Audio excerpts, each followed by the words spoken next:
காப்பாற்று ஒழிச்சு வச்சு 2008 மட்டும் 5 பவுனை கொடுத்து கடலால போட்டில் நேவிக்கு அனுப்பினது. நேவி பிடிச்சது. வடக்கு கிழக்கில் உள்ள 8 மாவட்டங்களிலும் சம நேரத்தில் நடைபெற்றுக் கொண்டிருக்கின்றது. மகே நம்ம சிங்களமுங்க சுமனாபதி மகே நான் சிங்களம் தமிழால கல்யாணம் கண்டு மகே நம்ம சுமனாபதி சிங்களத்தால கூட நான் இப்பொழுது நாங்கள் அம்மா சிங்களது அம்மாக்கு புத்தாய பயவேனேப்பா அம்மாக்கு புத்தாய இசி வரதேரணத்தில் அம்மையை கல்லகனை தர தந்தேன். 2ஆம் கட்ட அகழ்வு பணி கடந்த 21ஆம் தேதி ஆரம்பித்திருக்கின்றது. 21ஆம் தேதியிலிருந்து இந்த உண்மையை கண்டறிவதற்காக போலீஸ் திணைக்களத்திலிருந்து இதன் விசாரணையை இலங்கையினுடைய சிஐடி பிரிவினர் எடுத்திருக்கிறார்கள். மனித புதைகுழிகள் அதாவது வடக்கில் காணப்பட்டிருக்கிறது, கிழக்கிலும் காணப்பட்டிருக்கிறது, அதாவது அம்பாறையில், மட்டக்களப்பில். அதே நேரம் உதாரணமாக இன்னும் சில இடங்கள் போனால் ஜோசப் கேம்ப், பூசா பதை முகாம் அவ்வாறான இடங்களிலும் காணப்பட்டிருக்கின்றது. கொழும்பில் கூட இப்பொழுது ஆட்டோவில் வெட்டி சொல்லுவோம். அப்போ நாங்களே நடக்கிறோம் இல்லை உங்களை கொண்டு விசாரித்து போட்டு நாங்கள் ஐசி பார்த்து போட்டு கொடுக்குறோம்னு சொல்லி சொன்னாங்க. ஆனால் ஐசி பார்த்து போட்டு நாங்கள் போய் அந்த இடத்துல போய் ராணுவ டைம்பரில் போய் கேட்டுனாங்க. எங்களோட கணவர் எல்லாரும் ஐசியை கொடுத்து விட்டாச்சாயே எங்களோட கணவர் அப்படி ஏறின்னு சொல்லிக்கிறாங்க. இல்லை அவர் பொழுதோட வருவினம்னு சொல்லிடுவோம். அப்படி வாக்குமூலம் வழங்கியிருக்கிறார். குறித்த 2வது குற்றவாளியான தூக்கு தண்டனை வழங்கப்பட்ட இராணுவ அதிகாரி பல உடல்களை உளவு இயந்திரத்தில் கொண்டு வந்து கொட்டியதாகவும்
எங்கே எங்கே எங்கே எங்கே எங்கே எங்கே எங்கே எங்கே ராணுவத்தால் கடத்தப்பட்ட எங்கே எங்கே எங்கே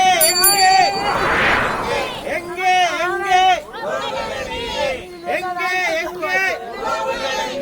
எங்கே எங்கே எங்கே ராணுவத்தால் அழைத்துச் செல்லப்பட்ட கழிந்து காணாமல் ஆக்கப்பட்ட வேண்டும் வேண்டும் சர்வதேச நீதி வேண்டும் வேண்டும் வேண்டும் வேண்டும் வேண்டும் வேண்டும் வேண்டும் வேண்டும் வேண்டும் வேண்டும் வேண்டும் எங்கே எங்கே எங்கே எங்கே எங்கே எங்கே எங்கே ஏமாற்றாதே ஏமாற்றாதே. உள்நாட்டு பொறிமுறையில் நம்பிக்கை இல்லை நம்பிக்கை இல்லை நம்பிக்கை இல்லை நம்பிக்கை இல்லை. ஏமாற்றாதே ஏமாற்றாதே ஏமாற்றாதே ஏமாற்றாதே. நம்பிக்கை இல்லை நம்பிக்கை இல்லை நம்பிக்கை இல்லை நம்பிக்கை இல்லை.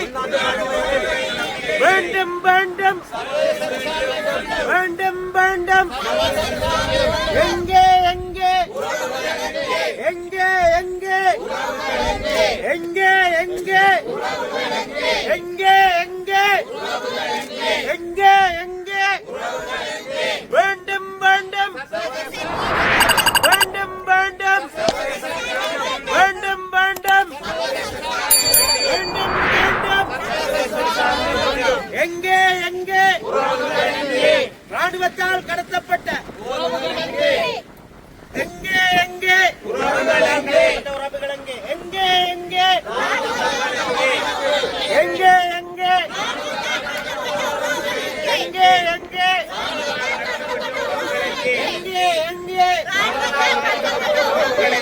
வேண்டும் நீதி வேண்டும் செம்மணி மனித புதைகளுக்கு நீதி வேண்டும் நீதி வேண்டும் நீதி வேண்டும் சர்வதேச நீதி வேண்டும் நீதி வேண்டும் நீதி வேண்டும் நீதி வேண்டும் நீதி வேண்டும் நீதி வேண்டும் நீதி வேண்டும் நீதி வேண்டும் நீதி வேண்டும் எங்கே எங்கே எங்கே எங்கே எங்கே நீதி வேண்டும் நீதி வேண்டும் நீதி வேண்டும் நீதி வேண்டும் நீதி வேண்டும் எங்கே எங்கே நாடு பூராகவும் படுகொலை செய்யாதே செய்யாதே படுகொலை செய்யாதே செய்யாதே பன்னாட்டு சமூகத்தின் கவனத்திற்கு ஈழத்தமிழ் மக்களின் எதிரான இழைக்கப்பட்ட இன அழிப்பிற்கு பன்னாட்டு சுதந்திர நீதி பொறிமுறை ஊடாக மட்டுமே எமக்கான நீதியை வேண்டுகின்றோம். ஸ்ரீலங்காவின் வடக்கு கிழக்கு மாகாணங்களில் உள்ள 8 மாவட்டங்களிலும் பாதிக்கப்பட்டவர்கள் பெண்கள் தலைமை தாங்கும் குடும்பங்கள், வலிந்து காணாமல் ஆக்கப்பட்டவர்களின் உறவுகள், படுகொலை செய்யப்பட்டவர்களின் உறவுகள், நிலத்தை இழந்தவர்கள், வளச் சுரண்டல்களுக்கு உள்ளாக்கப்பட்டவர்கள், சிவில் செயற்பாட்டாளர்கள், அரசியல் கைதிகள், உறவுகள், சிவில் அமைப்பின் பிரதிநிதிகள், பெண் வலையமைப்பின் மனித உரிமை பாதுகாவலர்கள் அடங்கலாக பல்வேறு வகையில் இனஅழிக்கப்பட்ட உள்ளாக்கப்பட்டு வருகின்ற பாதிக்கப்பட்டு வருகின்ற வடக்கு கிழக்கில் உள்ள அம்பாறை மாவட்டங்கள், திருவோணமலை, வவுனியா, முல்லைத்தீவு, கிளிநொச்சி, யாழ்ப்பாணம், மன்னார் ஆகிய 8 மாவட்டங்களிலும் 26 ஜூலை 2025 ஆகிய இன்றைய தினம் நாம் ஒன்று கூடி கவனஈர்ப்பு போராட்டம் ஊடாக எமது ஏகோபித்த கோரிக்கையை முன்வைக்கின்றோம். இங்கு நாங்கள் யாரென்றால், ஒன்று, வடக்கு கிழக்கில் இராணுவமயமாக்கப்பட்டுள்ள அரச இயந்திரத்தின் மிருகத்தனத்தின் கீழ் வாழ்ந்து வரும் தமிழர்கள். அரசு கூட 16 ஆண்டுகளுக்கு முன்பு பயங்கரவாதம் முற்றிலுமாக ஒழிக்கப்பட்டதாக அறிவித்தது. இரண்டாவது, அரசு புரிந்த பன்னாட்டு குற்றங்களிலிருந்தும் தப்பி பிழைக்க உயிருள்ள சாட்சிகள். மூன்றாவது, கட்டாயமாக காணாமலாக்கப்பட்டவர்களின் உறவுகள், படுகொலை செய்யப்பட்ட மக்களின் உறவுகள், பாலியல் கொடுமை மற்றும் பாலியல் வன்முறையால் பாதிக்கப்பட்டவர்கள், சமூக மற்றும் மனித உரிமை ஆர்வலர்கள், சமுதாய மன்றங்களின் உறுப்பினர்கள்,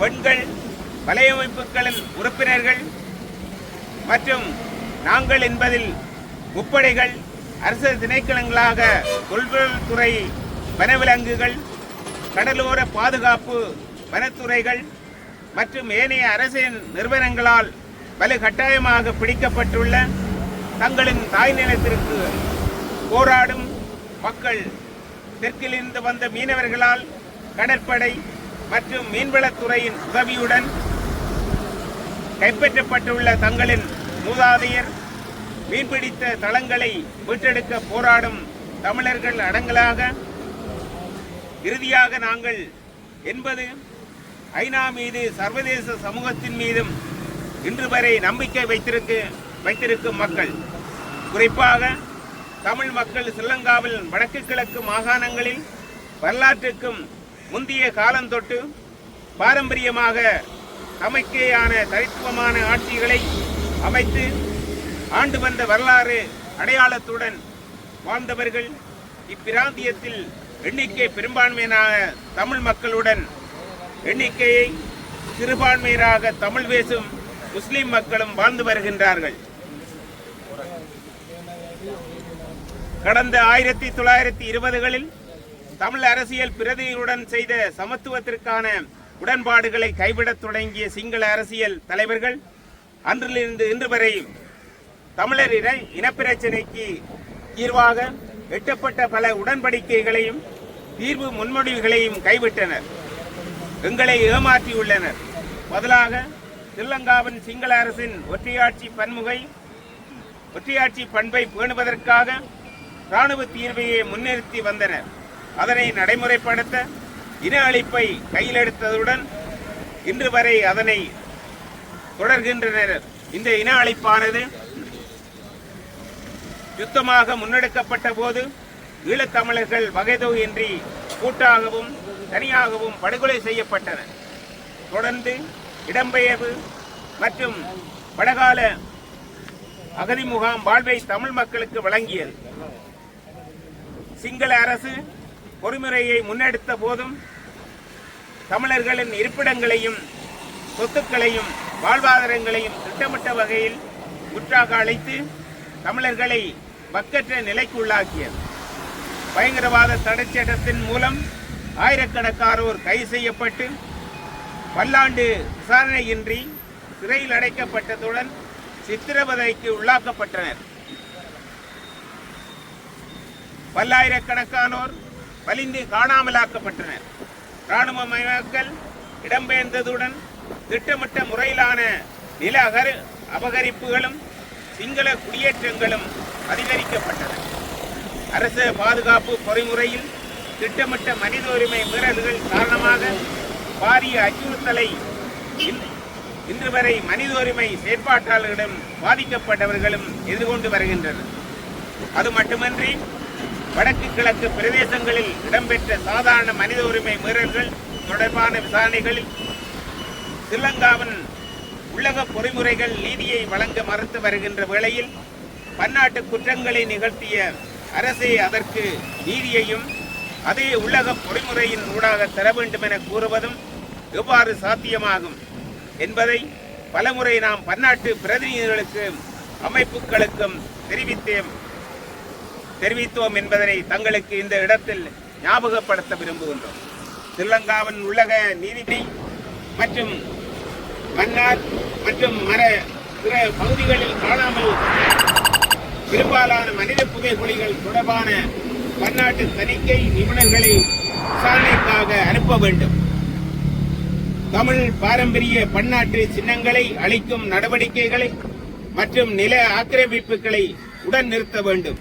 இவை அரச அனுசரணையுடன் நடாத்தப்படும் சிங்களமயமாக்கல் திட்டங்களின் ஒரு பகுதியாகும். தமிழ் அரசியல் கைதிகள் உடன் விடுதலை செய்யப்பட வேண்டும்.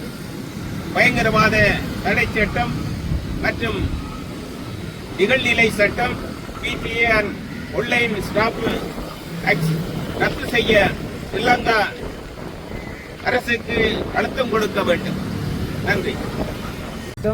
காணாமல் ஆக்கப்பட்டவர்களுடைய பிரச்சனையாக இருக்கட்டும், அரசியல் கைதிகளுடைய சிக்கலாக இருக்கட்டும், எங்களுடைய நிலப்பறிப்பாக இருக்கட்டும், இவை எல்லாம் இனப்பிரச்சனையோடு சம்பந்தப்பட்டது.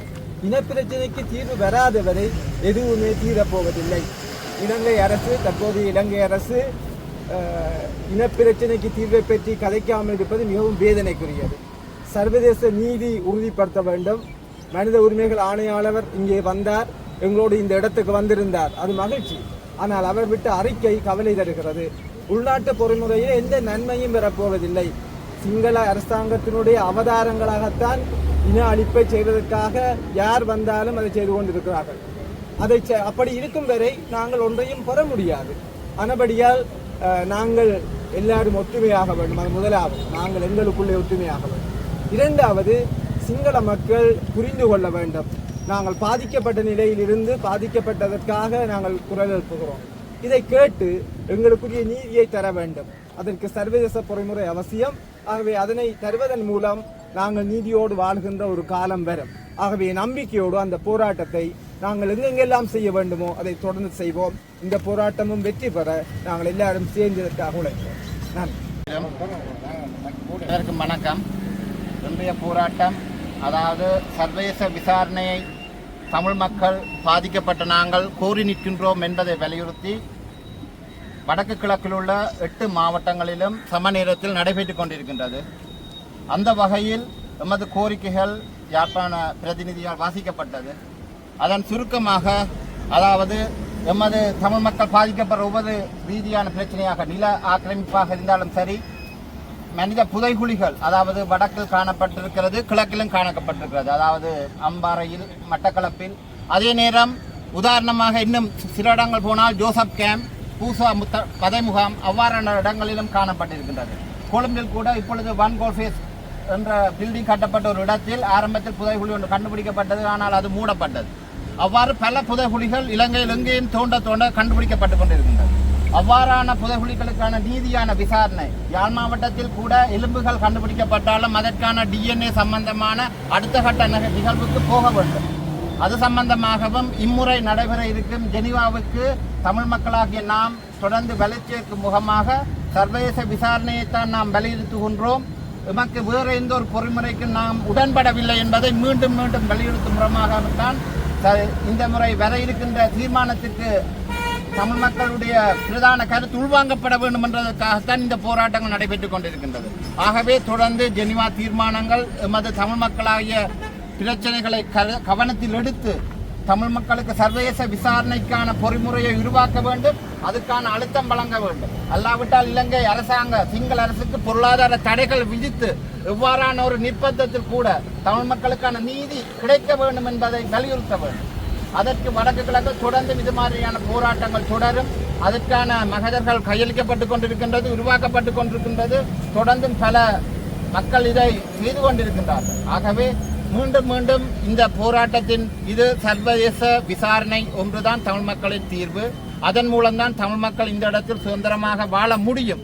அதற்கான அழுத்தங்களை வழங்க வேண்டும் என்பதை கூறிக்கொள்ள விரும்புகின்றேன். நன்றி. நான் நெல்லியில் வந்தேன். என் கணவர் 2026ஆம் தேதி 9ஆம் மாதம் காணாமல் போனது. கடத்தப்பட்டவர் வீட்டிலே வச்சு இராணுவம் வந்து ஆட்டோவில் வச்சு ஏற்றி போனாங்க. அப்போ நாங்களே நடுக்க இல்லை உங்களை கொண்டு விசாரித்து போட்டு நாங்கள் ஐசி பார்த்து போட்டு கொடுக்கணும்னு சொல்லி சொன்னவே. ஆனால் ஐசி பார்த்து போட்டு நாங்கள் போய் அந்த இடத்துல போய் இராணுவ கேம்பில் போய் கேட்டுனாங்க. எங்களோட கணவர் எல்லாரும் ஐசியை கொடுத்து விட்டாச்சா, எங்களோட கணவர் அப்படி ஏறின்னு சொல்லிக்கிறதா இல்லை அவர் பொழுதோட வருவினம்னு சொல்லிச்சிருந்தோம். அப்படி இருந்துட்டுது. நான் இரவு அப்போ போலீஸ் ஸ்டேஷனில் போய் சொன்னேன். நான் இந்த கணவரை இனிமேல் விடையில இன்னும் எல்லாரும் பார்த்தனமே விடையில சொல்ல தெரியலம்மா, நீங்கள் போய் விசாரிங்க, போய் கேளுங்கன்னு சொல்லி கேட்க நாங்கள் இராணுவத்திடம் போக எங்களை கொட்டன்கள் கொண்டு விட்டு கலைச்சுவாங்க. நாங்கள் திரும்பி வந்துட்டோம்.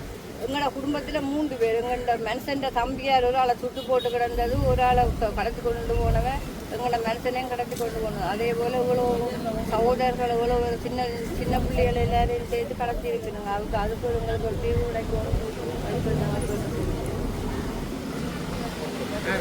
26 8ஆம் மாதம் 8ஆம் தேதி இந்த ஏனைய பாதையால் மடுவுக்கு போனவர் அண்ணன் தம்பி போய் 11ஆம் தேதி பாதை பூட்டினது. அப்போ வரையில் அம்மா மடுவால் வன்னியில் இருந்து நான் மண்ணால் யாழ்ப்பாணம் இருந்து கப்பலில் போய் மண்ணாலில் வீடு எடுத்து இந்த பிள்ளைய மாதம் ஒழிச்சிருந்த பிள்ளைய பார்த்து இந்த அம்மா இந்த காப்பாற்று இயக்கம் பாஸ் கொடுக்க இல்லை. ஒழிச்சு வச்சு 2008 மட்டும் 5 பவுனை கொடுத்து கடலால் போட்டில் நேவிக்கு அனுப்பினது. நேவி பிடிச்சது 2 வரையும் அம்மைக்கு புத்தாயினா வாயினவான்னு சொல்லுவான் சிங்களத்தில்.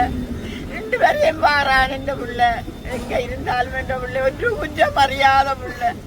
2006 8ஆம் மாதம் 7 மணிக்கு நேவி பிடிச்சது. அம்மைக்கு புத்தாம்மா அல்லுவா, அம்மைக்கு புத்தா ஏவி அம்மா பயம் என்னப்பா சொல்லுவான் சிங்களத்தில். அம்மா பயம் என்னப்பா அம்மைக்கு புத்தா ஏவி அம்மைக்கு புத்தா ஏவி 2010 என்ன நடந்தது ஐயா. நாங்கள் மீள் குடியேற்றம் வந்துட்டோம். நேவி கேம்பு சர்விலோஜில் வச்சுருந்தோம் மன்னரில். 2 வரையும் இல்லையா. இங்கே இருந்தாலும் இந்த பிள்ளைய விடுதலையாக சொல்லுங்க. நானும் வயசு போயிட்டு எங்களுக்கு எந்த நாளும் தெரியலாது. ஒரே ஆர்ப்பாட்டம் பூசா வெளிக்கடை இந்த உலகம் முழுக்க திரிகிறதான் தெரியல. அந்த காலத்தில் இருந்து மகை நம்ம சிங்களமுங்க சுமனாபதி மகை நான் சிங்களம் தமிழால் கல்யாணம் கண்டு மகை நம்ம சுமனாபதி சிங்களத்தால் கூட நான் இப்பொழுது நாங்கள் அம்மா சிங்களத்தை அம்மைக்கு புத்தாயே பயவேன்னப்பா அம்மைக்கு புத்தாயே இசி வரதேரணத்தில் அம்மையை கல்லகனை திரட்டந்த அதேவி ஹெட்டேவி அதேவி என்று நானும் இந்த உள்ள முழுக்க அடிபட்டு வரையும் என்று பிள்ளை எங்கே இருக்கிறானோ தெரியும். என்னை அம்மா காப்பாத்தன்னு சொல்லுமா. நாங்கள் ஒழிச்சு நின்று புள்ள போனது மடுவுக்கு தானே. போராட போனால் பரவாயில்ல, விரும்பி போனால் பரவாயில்ல, போனது மடுவு வாதாட்ட. 2 வரையும் இல்லை இந்த பிள்ளை. எங்கே இருந்தாலும் இந்த பிள்ளையை விடுதலையாக்குவோம். தமிழ் மக்கள் மீது 1948ஆம் ஆண்டிலிருந்து ஸ்ரீலங்கா அரசாங்கம் தொடர்ச்சியான ஒரு கட்டமைப்பு சார் இனஅழிப்பு நடவடிக்கைகளை மேற்கொண்டு வந்து நேரடியான இனப்படுகொலையையும் மேற்கொண்டு வந்து 2009 அதனுடைய ஒரு உச்சகட்டமாக சுமார் 1,46,000க்கும் அதிகமான தமிழ் மக்கள் ஸ்ரீலங்கா ஆயுதப்படைகளினாலே மிக கொடூரமான முறையிலே கொன்றொழிக்கப்பட்டிருக்கிறார்கள். உணவு தடை, மருந்து தடை போன்றவற்றையும் ஆயுதமாக பயன்படுத்தி அந்த இனப்படுகொலை அரங்கேற்றப்பட்டிருக்கிறது.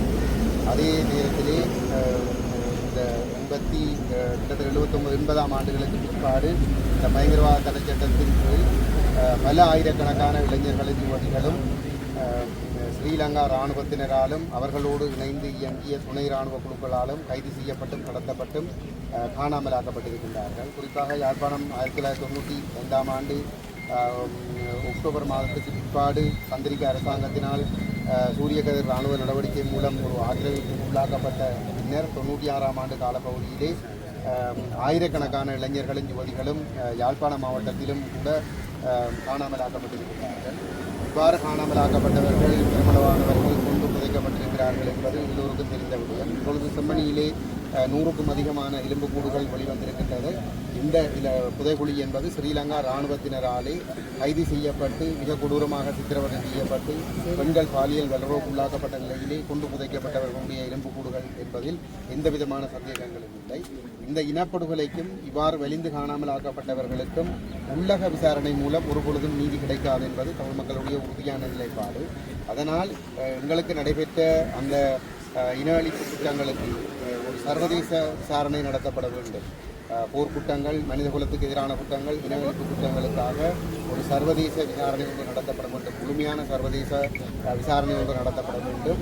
அது தொடர்பான ஒரு தீர்மானம் ஐநாவினுடைய பொதுச்சபையிலே நிறைவேற்றப்பட வேண்டும் என்பது எங்களுடைய கோரிக்கையாக இருக்கின்றது. ஐநா மனித உரிமைகள் பேரவையில் இந்த பொறுப்புக்கூறல் தொடர்பாக 2012ஆம் ஆண்டில் இருந்து தீர்மானங்கள் நிறைவேற்றப்பட்டு வந்தாலும் அந்த தீர்மானமானது முழுதாக உள்ளக விசாரணையை வலியுறுத்துகின்ற தீர்மானமாகவே இருந்து வந்திருக்கின்றது. அதன் காரணமாக இந்த 15 வருடங்களில் தமிழர்களுக்கு எந்த விதமான நீதியும் கிடைக்கவில்லை.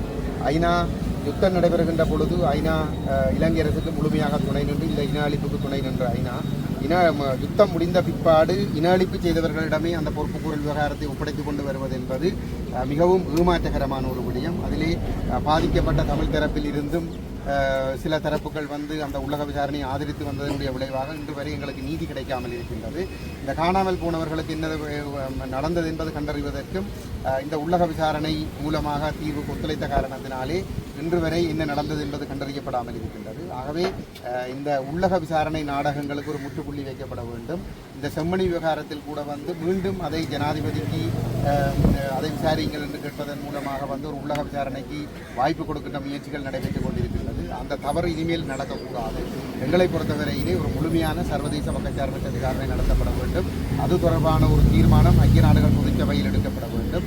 ஐக்கிய நாடுகள் மனித உரிமைகளின் பேரவையினுடைய தலைவர், ஆணையாளர் போன்றவர்கள் இந்த பொறுப்புக்கூறல் விவகாரத்தை மனித உரிமைகள் பேரவையினூடாக செயல்படுத்த முடியாத அந்த முயற்சி 15 ஆண்டுகளிலே முற்றுமுழுதாக தோல்வியடைந்திருக்கிறது என்பதனை ஐநா செயலாளருக்கு தெரியப்படுத்தி மேற்கொண்டு நடவடிக்கை எடுக்க வேண்டும் என்று அவரிடம் பாரப்படுத்த வேண்டும் என்பதுதான் இந்த போராட்டத்தினுடைய குறிக்கோளாக இருக்க முடியும். எங்களை பொறுத்தவரையிலே அதுதான் எங்களுடைய கோரிக்கையாக இருக்கிறது.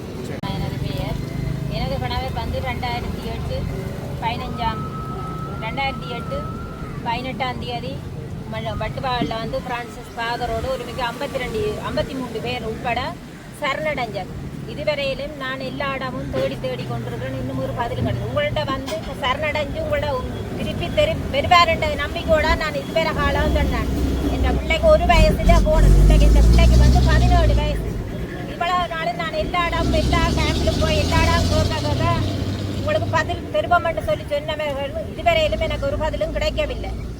கடைசியாக வந்து எனக்கு ஒரு டெலிஃபோன் மெசேஜ் ஒன்று வந்தது.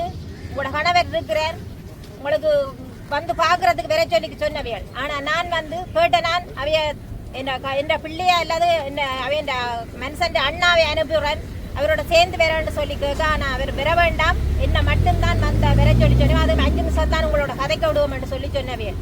வந்து அதுவும் அங்கே உள்ள பொறுப்பான ஆளோட கதைக்க விடும் என்று சொல்லி சொன்னவை. இதுவரையிலும் எனக்கு அதுக்கு பிறகு ஒரு வித தொடர்புமே இல்லை. அப்போ நீங்கள் உங்கள்கிட்ட வந்து சரணடைஞ்சது தானே, திருப்பி சரணடைஞ்சு பாதுகாப்புக்கு வந்த காலம் இல்லை. எத்தனை வருஷம் 2008 இருந்து நானும் எல்லா இடம் தேடிக்கொண்டேன். என்னுமே ஒரு பதிலும் இல்லை. எனக்கு இது எங்க இருக்கிறாருன்றதான் நீங்கள் எல்லாரும் சேர்ந்து எனக்கு தேடித்தர வேண்டும் என்று உங்களிடம் கேட்டுக்கொள்கிறேன். 96ஆம் ஆண்டு இரண்டாம் கட்ட அகழ்வு பணி கடந்த 21ஆம் தேதி ஆரம்பித்திருக்கின்றது. 21ஆம் தேதியிலிருந்து இந்த உண்மையை கண்டறிவதற்காக போலீஸ் திணைக்களத்திலிருந்து இதன் விசாரணையை இலங்கையினுடைய சிஐடி பிரிவினர் எடுத்திருக்கிறார்கள். பல உடல்கள், அதுவும் குறிப்பாக 16 தர 10 160 சதுர மீட்டர் பகுதிக்குள் இவ்வளவு உடல்கள் 85 தாண்டிய உடல்கள் வருகின்றதென்றால் இந்த நிலைமை இன்னும் பாரதூரமாக செல்லும். அதனை விட இதனுடன் அந்த காலத்தில் தொடர்பட்ட விசாரணை குழுவினுடைய செயலாளராக இருந்தவரே நேற்று முன்தினம் வாக்குமூலம் வழங்கியிருக்கிறார். குறித்த 2வது குற்றவாளியான தூக்கு தண்டனை வழங்கப்பட்ட இராணுவ அதிகாரி பல உடல்களை உளவு இயந்திரத்தில் கொண்டு வந்து கொட்டியதாகவும் வாக்குமூலம் அவர் கொடுத்ததாக தன்னுடைய நேற்றைய செய்தியாளர் இதில் வழங்கியிருக்கின்றார். என்னை பொறுத்தவரையில் இது கிருஷாந்தியினுடைய படுகொலை உரிய இடமாக இருப்பதுடன் 96லிருந்து 2000 வரையான காணாமலாக்கப்பட்ட 3000க்கு மேற்பட்ட மக்களுடைய உடல்கள் இங்கே இருக்கின்றன. என்னுடைய கருத்தும் மக்களுடைய கருத்தும் எவ்வாறாக இருக்கின்றதால் இந்த செம்மணி படுகொலை என்பது இந்த பகுதியில் மட்டுமல்ல, இந்த படுகொலை இங்கே புதைக்கப்பட்டது என்பது என்னை பொறுத்தவரையில் 2009 வரை இது தொடர்ந்திருக்கின்றது. ஏனென்றால் 95லிருந்து 2011ஆம் ஆண்டு வரை இது இராணுவத்தினுடைய கட்டுப்பாட்டில் இருந்திருக்கின்றது இந்த பகுதி. எனவே 2009லும் வவுனியா பகுதியில் வைத்து போராளிகளை குடும்பமாக குழந்தைகளுடன் 10 பஸ்களில் ஏற்றப்பட்டு கண் கட்டப்பட்டு கொண்டு வந்ததாக செய்திகள் இருக்கின்றன. எனவே யாழ்ப்பாணம் கொண்டு வந்ததாக. எனவே அவ்வாறானவர்களும் இதனுடைய தொடர்ச்சியாக இந்த செம்மணி பகுதிக்குள் இடம்பெற்றிருக்கலாம். எனவே இதனுடைய விசாரணை தனித்து 96லிருந்து 98 வரையான காலப்பகுதி என்று இல்லாமல் இதனுடைய விசாரணை என்பது 2009 வரை கொண்டு செல்லப்பட வேண்டும் என நான் என்னுடைய வழக்காளியாக என்னுடைய கோரிக்கையை வைக்க இருக்கிறேன். இதில் அதிகமாக சிறுவர்களும் குழந்தைகளும் உள்பட்டுருங்க. அதுக்கு ஒரு 2 நாட்களும் அகல் பணியில் பார்த்தீங்கன்னா ஒரு சின்ன பிள்ளையின் பால் பொட்டிலும் கிடைக்கப்பட்டிருக்காது. அது சம்பந்தமாக அதாவது இதில் நீங்கள் முக்கியமாக கவனிக்கப்பட வேண்டிய விஷயம், 1 வயதிற்கு உட்பட்ட குழந்தைகள் அதிகமாக இங்கே மனித எண்பு தொகுதியாக காணப்படுகின்றார்கள். அந்த 1 வயதுக்கு உட்பட்டவர்கள் மொழி அவர்களுக்கு தெரியாது, வன்முறை தெரியாது, எந்தவித நிகழ்வுகளும் அவர்களின் மூளையின் வளர்ச்சிக்கு தெரியாது. இந்த நிலைமையில் அவர்கள் இவ்வாறு மிலேச்சத்தனமாக படுகொலை செய்யப்பட்டு ஆடைகள் களையப்பட்டு நிர்மாணமாக தாக்கப்பட்டு இருக்கின்றார்கள் என்றால் அதற்கு ஒரே ஒரு காரணம், என்னை பொறுத்தவரையில் தமிழர் என்ற ஒரே காரணத்துக்காக தாக்கப்பட்டிருக்கிறார். இங்கு கண்டுபிடிக்கப்பட்ட S25 என்ற எண்பு தொகுதி என்னுடைய ஒரு சிறுமியினுடைய எண்பு தொகுதியாகவும் அது ஒரு தமிழ் பெண் என்பதனையும் தொல்பொருள் பேராசிரியர் ராஜ் தோமதவா நீதிமன்றத்துக்கு சமர்ப்பித்த அறிக்கையிலே கூறியிருக்கின்றார். எனவே என்னை பொறுத்தவரையில் இங்கே இருப்பவை அனைத்தும் தமிழர்களுடைய உடல்கள். இவை தொடர்பாக பாரிய அளவில் விசாரணைகள் மேற்கொள்ளப்பட வேண்டும். இதற்கு முன்னரே 28 ஆணைக்குழுக்களுக்கு 28 அதிகாரிகளுக்கு முன்னால் வாக்குமூலம் வழங்கப்பட்டதாக 96ஆம் ஆண்டில் காணாமல் போனோர் பெற்றோர் தகவல் தெரிவிக்கின்றார்கள். எனவே இதை ஒரு ஒருங்கிணைத்த அமைப்பாக இந்த விசாரணை முன்னெடுக்கப்பட வேண்டும் என நான் கேட்டுக்கொள்கிறேன். சரி, நன்றி தகவலுக்கு.